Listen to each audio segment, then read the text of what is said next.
Hey everyone! Welcome to The Young and the Restless. I'm Jane, and I'm so excited to have you here. If you love Young and the Restless, then you're in the right place.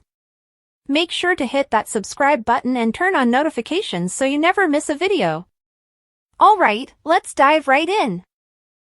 According to teasers for The Young and the Restless, another death may be on the way in Nice. Did Phyllis Summers just foretell the second tragic twist in this thrilling storyline?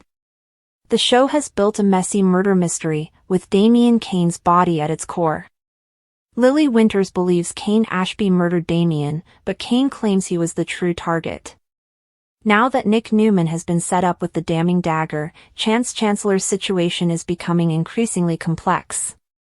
Chance is attempting to comb through the clues and determine what truly happened. Fans of YNR are excited to see where this plot goes next, so let's look at some hints dropped by Phyllis. We should begin with an unsettling line of discourse that could foreshadow another tragic event. "I would kill anybody who would try to frame you for murder," Phyllis declares to Nick in the July 17th episode. That was quite a big statement to make, especially in front of Chance. Could YNR be laying the path for Phyllis to actually execute the guy who framed Nick for murder? Carter is the most likely suspect on Kane's property right now, especially since he'd have a reason to get rid of his boss romantic rival and distract the Newmans. At some point, Phyllis may realize Carter is responsible for Damien's death and Nick's frame-up. Phyllis is set to undertake an investigation with Kane and Amanda Sinclair, and she will stop at nothing to find out the truth. Phyllis could be the one to crack the case and eventually pin Carter as the perpetrator. If this happens, Carter might not go down without a fight. If this storyline comes to a dramatic end, Phyllis may kill Carter in self-defense. Regardless, there is still risk as long as the killer is on the loose, so we will keep you updated on any worrisome developments. According to The Young and the Restless spoilers, Phyllis will definitely get into more problems as she seeks for answers. Audra's need reached new heights when she found herself standing outside Kyle's door, her heart racing with a mix of shame and need. The weight of her recent failures, losing the account, increasing workplace conflict, and relentless pressure from Tucker had become too much for her to bear alone. She wanted someone who knew the competitive world of corporate power maneuvers, someone who had seen her at her best and worst. Kyle was that person, despite their difficult past. When he answered the door, his expression changed from surprise to concern as he noticed her disheveled look, the typical polish of her demeanor worn away by weariness and stress. Without saying anything, he stood aside to let her in, and Audra felt a sigh of relief. The comfort of his place, the aroma of his cologne, the way he understood when to push and when to be silent, it all soothed her strained nerves. She didn't have to explain herself yet, which was a welcome relief in her world of calculated maneuvers and concealed objectives. Kyle handed her a glass of wine, their fingers brushing briefly, and for the first time in weeks, Audra exhaled. They sat silently for a while, the unspoken tension between them hanging like a third presence in the space. Finally, she spoke, just above a whisper, admitting her concerns about Tucker's unpredictable conduct and her own tenuous position within the company. Kyle listened with a steady stare, and as she finished, he did not give hollow platitudes or quick cures. Instead, he reminded her of her own strength, of how she had outmaneuvered opponents far more ruthless than Tucker. It wasn't much, but it was enough to keep her calm for the night. Meanwhile, across town, Kane was furiously tearing through his office, his pulse beating as he realized the evidence he had diligently acquired against Jill's most recent foe was vanished. The folder had been there just hours before, nestled neatly in his desk drawer, but it had vanished without a trace. Panic came in as he mentally retraced his movements, unsure if he'd misplaced it or if something more terrible was going on. The timing couldn't have been worse. Jill needed the evidence to close a key contract, and without it, they were vulnerable to sabotage. Kane's thoughts raced with possibilities. Had someone broken in? Has he been careless? Or was it an inside job? The notion sent shivers down his spine. He had implicitly trusted his crew, but the file's loss indicated otherwise. As he paced the room, his phone buzzed with a message from Jill requesting an update. He hesitated, then scribbled a generic response to give himself time to consider his next step. The stakes were too great to admit defeat just now. He needed to discover that file quickly, before the harm was irrevocable. Meanwhile, at the Grand Phoenix, Nick's scream reverberated across the lobby as he confronted Phyllis near the bar, accusatory eyes flashing. "Phyllis, you have sold your soul for a job. Was it worthwhile?" He spat, his tone filled with contempt. Phyllis stiffened, her customary confidence wavering for a brief second before returning, flashing him a defiant smile. "I'm not sure what you're talking about, Nick. But if you're here to lecture me on my decisions, don't waste your breath." Nick shook his head, his disappointment evident. "I saw how you snuggled up to Stark and how you altered your tune overnight. That's not the Phyllis I know." Her laugh was colder than usual. "People change, Nick. Or perhaps you never truly knew me at all." The word sat between them, laden with hidden history. Nick had always seen through her facades, which was what made his judgment so harsh. Phyllis had accepted the job with Stark for her own reasons, survival, ambition, and a chance to rebuild, but she refused to justify herself to Nick or anyone else. Still, as she walked away, his comments echoed in her head, instilling doubt that she couldn't escape. Had she crossed the line? Or was this simply another phase in the game she'd been playing for years? The city swarmed around them, oblivious to the personal dramas playing out behind closed doors, but for Audra, Kane, and Phyllis, the night was far from finished, and the ramifications of their decisions were only beginning to play out. Audra's talk with Kyle lasted into the early hours, with the wine loosening her tongue and revealing more than she'd planned. She discussed Tucker's growing paranoia, his concern with removing Billy's influence, and how she had become enmeshed in schemes she no longer believed in. Kyle listened closely, his brow furrowing as he figured out the greater picture.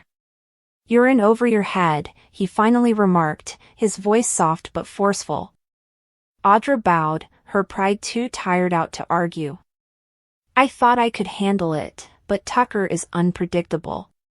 Kyle leaned forward, his face sincere. "You don't need to do this alone. Let me help." Audra met his gaze, a ray of optimism shining through her tiredness. She'd come to him for comfort, but with his help, she might be able to get out of this mess. Meanwhile, Kane's search for the missing file became more frantic. He had quietly questioned his employees, watched surveillance footage, and even retraced his steps from the day, but the folder was nowhere to be found. He became increasingly suspicious as he dug deeper. Someone had targeted him, or Jill, and the thought made him feel vulnerable. He pondered calling Devin or Lily for advice, but he didn't want to alarm them without definite evidence. Instead, he vowed to continue excavating, even if it meant laboring all night. The file had to be someplace, and he would not stop until he found it. Back at the Grand Phoenix, Nick's encounter with Phyllis remained long after he had rushed out. Phyllis poured herself a drink, her hands steady despite the chaos inside. Stark's offer had been too wonderful to pass up: power, influence, and the opportunity to restore her place among Genoa City's elite, but Nick's remarks had touched a nerve. She had always taken pride in her ability to fight, but at what cost? She was aware that the work came with conditions from the beginning. Still, she was not going to let Nick or anyone else make her doubt herself. She'd made her decisions, and she'd live with them regardless of the repercussions. As the night progressed, the threads of these various tragedies began to intersect in ways neither of them could have predicted. Audra's partnership with Kyle contradicted Tucker's objectives, Kane's missing file threatened to expose a network of corporate espionage, and Phyllis's arrangement with Stark made her a pawn in a wider game. The city slept, but the players in this high-stakes conflict were wide awake, dealing with the consequences of their decisions. By tomorrow, the landscape of their lives would change again, friendships would be challenged, and the truth, whatever it was, would be increasingly difficult to avoid. But for the time being, in the peaceful hours before dawn, they were left with only their thoughts and the unsettling realization that nothing would ever be the same again. The sun rose above Genoa City, spreading a golden glow across the cityscape, but Audra, Kane, and Phyllis found no relief in the new day. Audra awoke on Kyle's couch, the events of the previous night flashing back in stunning detail. She'd been vulnerable in a manner she didn't usually allow, and while part of her regretted it, another part felt strangely liberated. Kyle arrived from the kitchen carrying coffee, his look unreadable. "We should talk about what happens next," he suggested, offering her a drink. Audra accepted it, her mind already spinning with scenarios. Tucker would notice her absence and have to decide where her allegiance lay. Meanwhile, Kane came early at the workplace, intending to locate the missing file before Jill discovered its absence. But as he entered the building, a sensation of dread settled over him. Kane's blood raced cold when the security guard handed him an envelope with no return address and a solitary letter inside: "Stop digging, or everyone finds out the truth." This wasn't simply about the file, it was a warning. Someone knew more than he thought, and they were playing for keeps. Phyllis went into her new office at Stark's company, her head held high despite her tiredness. Nick's words rang in her mind, but she pushed them away. She'd made her decision and wouldn't look back. Stark gave her a smile that didn't reach his eyes. "Are you ready to get to work?" he asked. Phyllis returned his smile with her own. "Always." But as she sat at her desk, her phone buzzed with a message from an unknown number, a photo of her and Stark in a private meeting, with the question, "How much does Nick know?" Phyllis's stomach sank. The game was far from over, and the stakes had just increased. As the day progressed, the implications of their actions became apparent in unexpected ways. Audra's partnership with Kyle put her squarely in Tucker's sights, Kane's research revealed a trail of deception that went back to someone he trusted, and Phyllis realized too late that Stark's offer had been a trap all along. The missing evidence, the angry accusations, the desperate need for comfort, all of it was connected, part of a wider strategy that none of them had anticipated. As the pieces fell into place, one thing became clear: trust was a luxury in Genoa City, and treachery cost more than anyone could have anticipated. Audra couldn't stop shivering as she slammed the door behind her, her breathing shallow and panicked. The situation had worsened faster than she had anticipated, and now the walls were closing in. Her partnership with Tucker was fraying, her role in the Dumas cover-up was about to be exposed, and the only piece of leverage she had, Kane's alleged proof against Damien, had inexplicably vanished. She leaned against the door, closed her eyes tightly, and felt a rush of dread rise in her breast. It wasn't only about power anymore. It was about survival. When she picked up her phone with shaky fingers, only one name sprang to mind: Kyle. Despite everything between them, despite the falsehoods and betrayals, Kyle was the only one who could see through her disguise and didn't flee. Audra no longer cared about lust, loneliness, or desperation. She just needed someone who wasn't going to utilize her or twist the knife further. Moments later, she stood at Kyle's door, and when he opened it, she did not wait for an invitation. She just fell into his arms. At first, he was astonished, his body stiff as a stone. But then, slowly, he drew her closer, his fingers caressing her hair, and the sorrow in her voice as she breathed his name broke him. Kyle didn't know what he was doing either. Since his breakup with Summer, almost everyone in town had questioned his allegiance to Audra.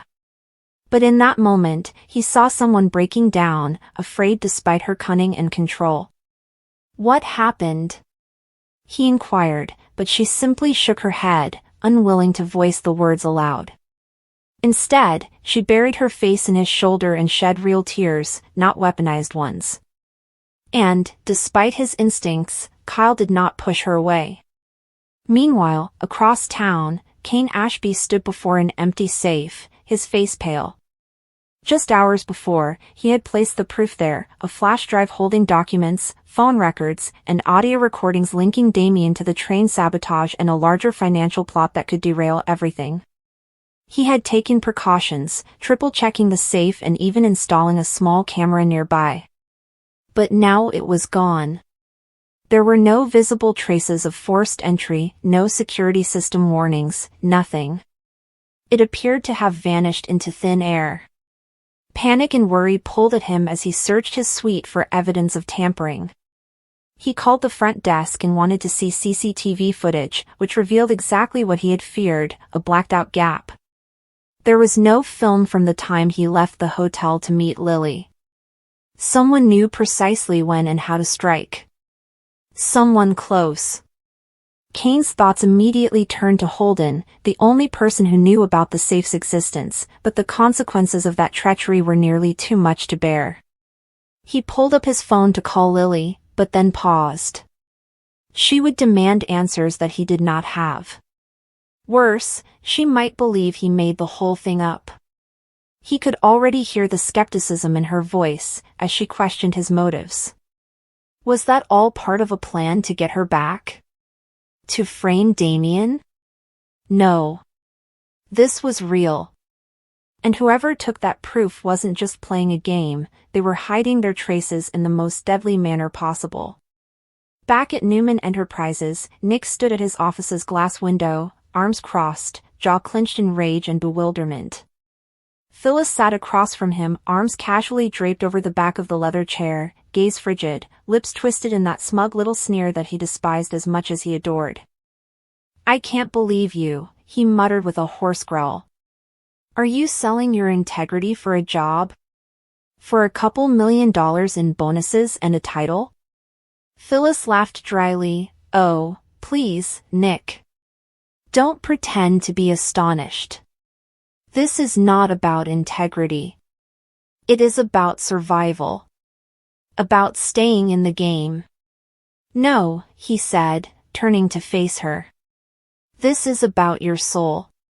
And you recently sold yours to the highest bidder. Working with Nate, collaborating with the PR firm that is tarnishing Damien's reputation, do you even realize who you are assisting? What has he done?" "I know enough," she responded calmly. "And more than you, I understand the cost of losing." Nick looked at her as if she were a stranger. "What has happened to you?" he asked quietly. "What happened to the woman who stood up for what was right? Who stood up to Victor when it counted? Who guarded Summer like a lioness?" Phyllis stood up gently and approached him. "She got tired of losing," she explained. "She grew tired of pretending that principles pay the bills. I have been burned, Nick. Over and over. And every time I get back up, someone like you criticizes me for doing what is necessary to survive." "Well, not this time." "You believe this is survival?" Nick added, his voice rising. "You are identifying yourself with crooks. Damien isn't just a schemer, he's dangerous. And you're lending him credibility. What are you doing, Nick?" she challenged. "Are you still chasing Sharon like a lost puppy? Are you still playing knight in shining armor while the world burns around you?" It hit him like a slap. And Phyllis witnessed it. Her expression softened for a single second, but only slightly. "I've made my choices," she remarked. "And so have you." With that, she walked out, leaving Nick alone in the room with his rage, remorse, and the sense that Genoa City was collapsing faster than he could control. And it was. Secrets were being revealed throughout the city. Following her conversation with Chance, Lily began to reconsider her assumptions regarding Kane's motives. She wanted to believe in him, that he was returning for the right reasons, that he actually possessed the evidence to bring Damien down. But the vanished flash drive cast a long and dark shadow. In her heart, she feared that Kane's preoccupation with vengeance had blinded him to the risks. What if someone was hurt? What if someone already did? Billy was working his own angles at Chancellor Winters, becoming increasingly suspicious of Audra's unexpected absence and Kyle's renewed participation. Something didn't feel right, and his instincts, trained through years of corporate warfare, warned him that a storm was brewing. And he wasn't the only one who felt it. Nikki, returning from a quick trip, was already delving into the latest rumors, anxious about the company's connection to Damien's fund and the growing suspicion that Newman was being penetrated from within. Meanwhile, Sharon sat alone in her office, going over notes and images from the train incident. Something did not add up. The sequence of events, contradictions in the manifest, and Carter's unusual demeanor all pointed to a wider plot. She had contacted Chance in the hopes that his position with the GCPD would provide new insights, but there had been no tangible results. Only a nagging suspicion that someone had controlled everything from the beginning. Kyle sat quietly with Audra at the Abbott estate, her head resting on his shoulder and their breathing in rhythm. Neither of them mentioned the turmoil outside. For a brief, fragile moment, there were just two people holding to anything human. But even that was short-lived. Tucker had left a message for her. One word, run. She sat up immediately, her eyes wide. Kyle gazed at her. What is it? She did not respond. She silently stared at the screen, aware that the clock had run out. Someone, somehow, had found the truth. Maybe about the Dumas tapes. Perhaps regarding the financial siphoning from Jabot's offshore accounts. Or perhaps about her betrayal of Tucker. Whatever it was, Tucker's warning was not a recommendation. It was a command. She gazed at Kyle, caught between trust and instinct. He noticed it in her eyes. Audra, he whispered, clutching her hand. Whatever it is, don't face it alone. Her throat clenched. She wanted to believe him. But, in a city like Genoa, trust was the most risky gamble of all. Especially now, when every secret is a weapon and every partnership can be used as a noose. And somewhere in the silence, across the city's gleaming skyline, the game moved again, one step closer to revealing all.